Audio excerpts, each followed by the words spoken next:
పర్వతోత్తముని కరమున నిమిరి పవనతనయుడు పలికెను ప్రీతిని.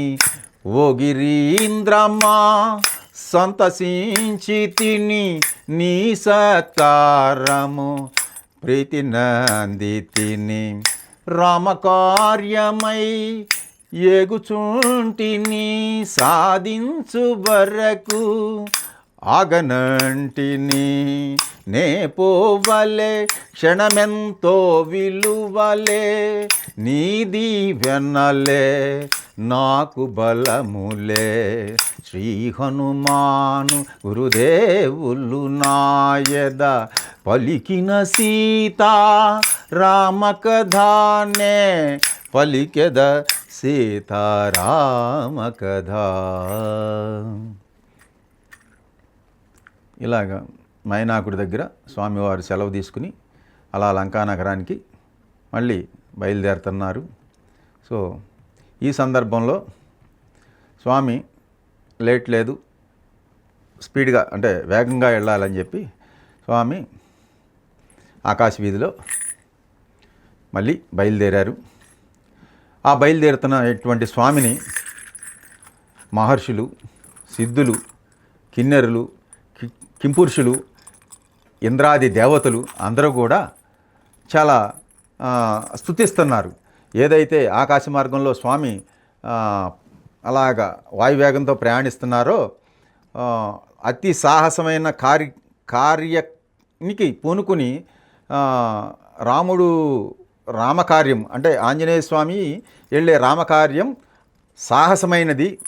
సో రాక్షసుల యొక్క బలం అతి భయంకరమైన రాక్షసుల యొక్క బలాన్ని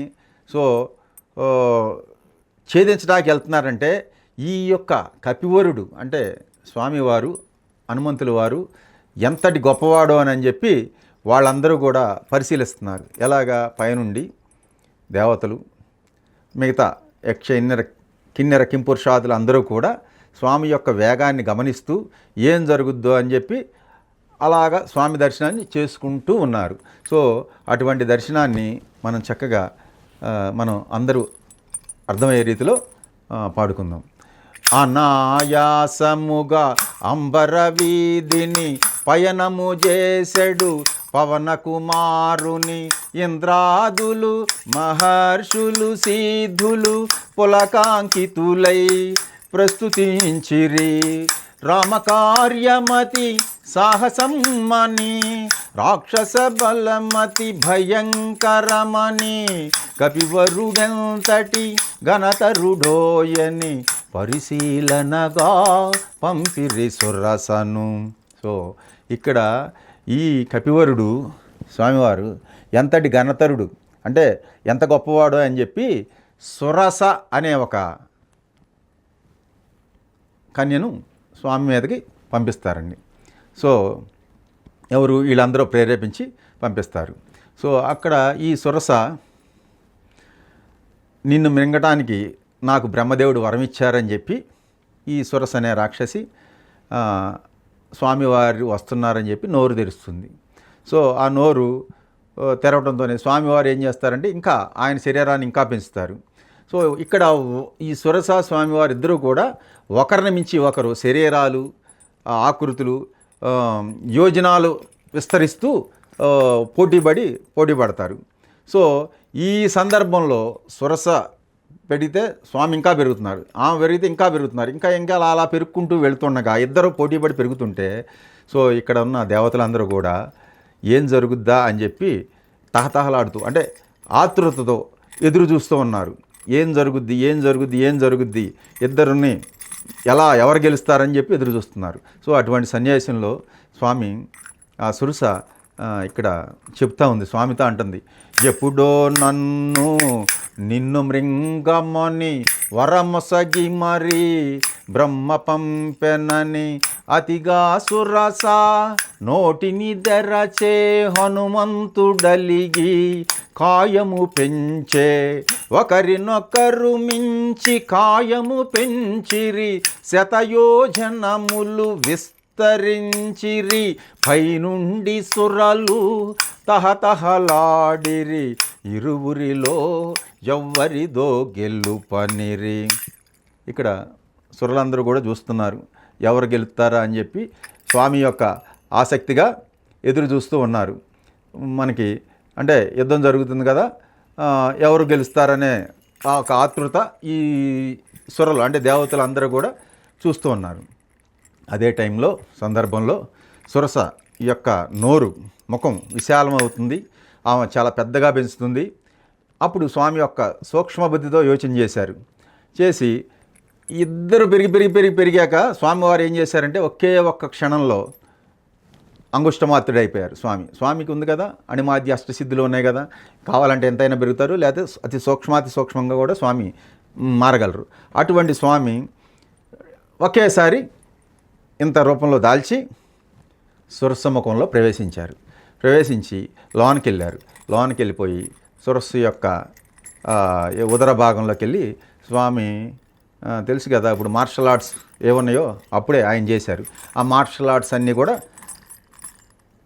సురస మీద ప్రయోగించి స్వామివారు చక్కగా మళ్ళీ బయటకు వచ్చి మళ్ళీ ఆయన వేగం ఆయన పెంచుతూ వెళ్ళిపోయారు.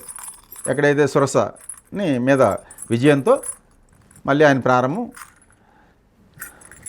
వెళ్ళిపోవడం జరిగింది. ఇదే సందర్భంలో సురసముఖము స్వామి ఏం చేశారనేది ఇప్పుడు మనం గాన రూపంలో పాడుకుందాం.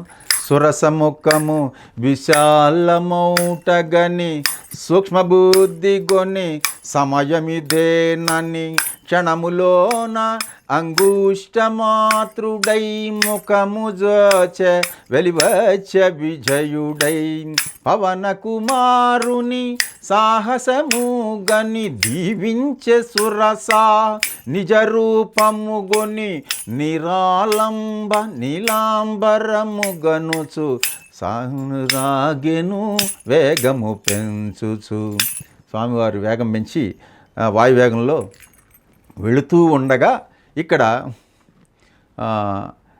ఏదైతే సముద్రం మీద గర్భం మీద ఆయన ప్రయాణిస్తున్నారో ఆయన యొక్క నీడ చాలా విశాలంగా పడుతుంటో సో ఆయన్ని సముద్రంలో ఉన్నటువంటి సింహిక అనే రాక్షసి గమనించి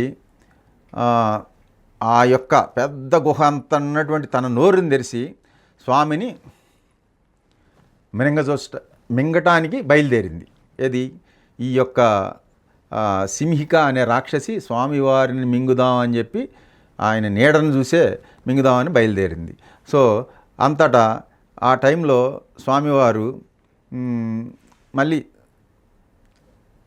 సూక్ష్మ రూపంలోకి వచ్చి సింహిక ముఖంలోకి వెళ్ళి సింహిక ముఖాన్ని చీల్చివేస్తారు స్వామివారు. అప్పుడు స్వామి కూడా ఈ హృదయాన్ని పెకిలిచ్చి చీలికి చేయటం వల్ల సింహిక అనే రాక్షసి కూడా సో అక్కడ అసులు బాస్తుంది.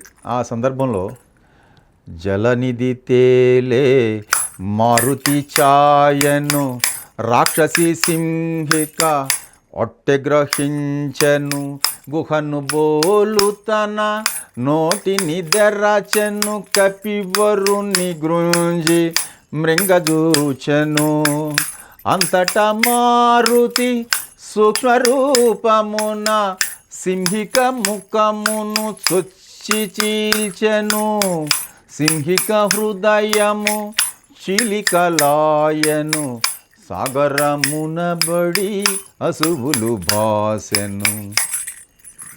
ఏదైతే సింహిక ఉందో ఆ సింహిక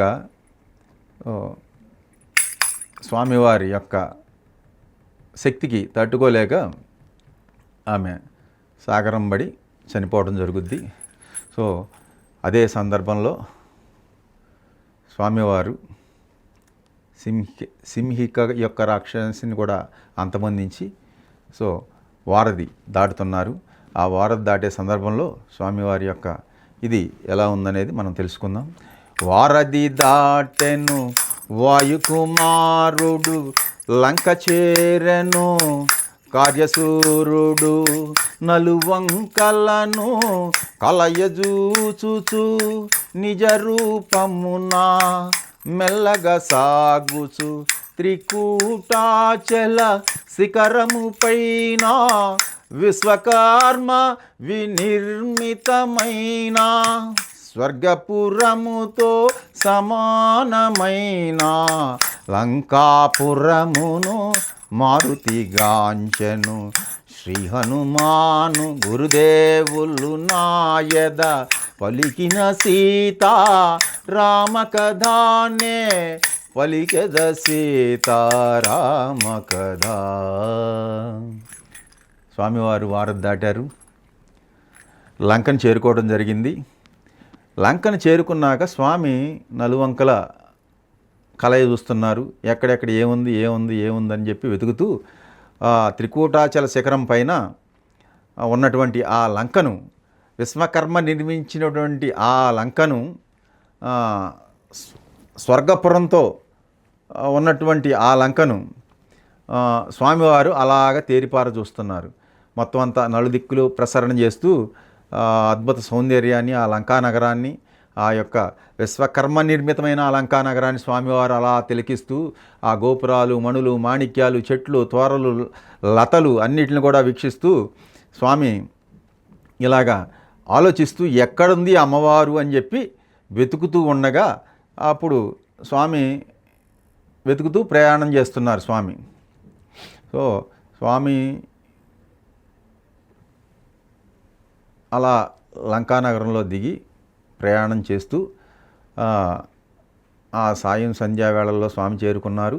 సో ఆ చీకటి పడినప్పుడు ఆ చీకటిలో సూక్ష్మాతి సూక్ష్మ రూపం ధరించి రాక్షసులకు కనపడకుండా, రాక్షస సైనికులకు కనపడకుండా చాలా పిల్లివలే చిన్న చిన్న అడుగులేసుకుంటూ నిదానంగా ఉత్తర ప్రాకారం, ఏదైతే రావణాసురుడి కోట గోడ అయినట్టు ఉత్తర ప్రాకారం ఉందో అక్కడికి చేరుకోవటం, అక్కడ లంకా రాక్షసుడు అయినటువంటి లంకిణి సో స్వామివారిని అతి భీకరంగా గర్జన చేస్తూ అడ్డగిస్తుంది. సో ఇక్కడ ఈ చాలా సందర్భంలో స్వామివారు అతి కష్టం మీద చాలా కష్టపడి చక్కగా లంక చేరుకున్నారు. ఆ లంక చేరుకున్న మధ్యలో 2-3 ఇబ్బందుల్ని దాటి లంక చేరుకోవటం, ఉత్తర ప్రాకార గోపురానికి కాపలా ఉన్నటువంటి ఆ రాక్షసిని అడ్డగిచ్చింది స్వామివారిని. ఈ సందర్భంలో స్వామివారిని మనం ఇలా గానం చేసుకుంటూ అనిల కుమారుడా రాత్రి వేళను సూక్ష్మరూపుడై భయల్లుదేరెను రజనీ కరుణి వెలుగున తాను రజనీ చెరులా కనుల బడకను పిల్లి వలె పొంచి మెల్లగా సాగెను ఉత్తర ప్రాకార ద్వారము చేరెను లంకా రాక్షసి కపివరుగాంచెను గర్జన సేయుచు అడ్డగించెను. లంకిణి లంకా రాక్షసి, కోటకి కాపలాగా ఉన్నటువంటి లంకా రాక్షసి స్వామివారిని అడ్డగించింది. సో అడ్డగించి ఇక్కడ ఏముంటుందో మనందరం నేర్చుకుందాం. కొండ కోనలా తిరుగాడుకోతివి ఈ పురికి ఏ పనికై వచ్చితివి లంకేశ్వరుని ఆనతి మేరా లంకాపురికి కావలియున్నా లంకను నేను లంకాది దేవతను నీ ప్రాణములను నిలువున దీతును కదలక మెదలక నిజము పల్కుమని లంక ఎదుర్కొనే కపికి సోరుని. లంకిణి అనే రాక్షసి అప్పుడు కొండ కోణంలో తిరిగే కోతివి ఈ పురానికి ఏ పని కోసం వచ్చావు అని లంకేశ్వరుడైనటువంటి రావణాసురుడి యొక్క అనుమతితో ఈ లంకాపురానికి కాపలా నేనున్నాను, ఈ లంకా మొత్తానికి అధిదేవతని నేనే, నీ ప్రాణాలని నిలువునా తీసేస్తాను, నుంచో కదలక నా నుంచోమని చెప్పి స్వామివారిని అడ్డగించింది.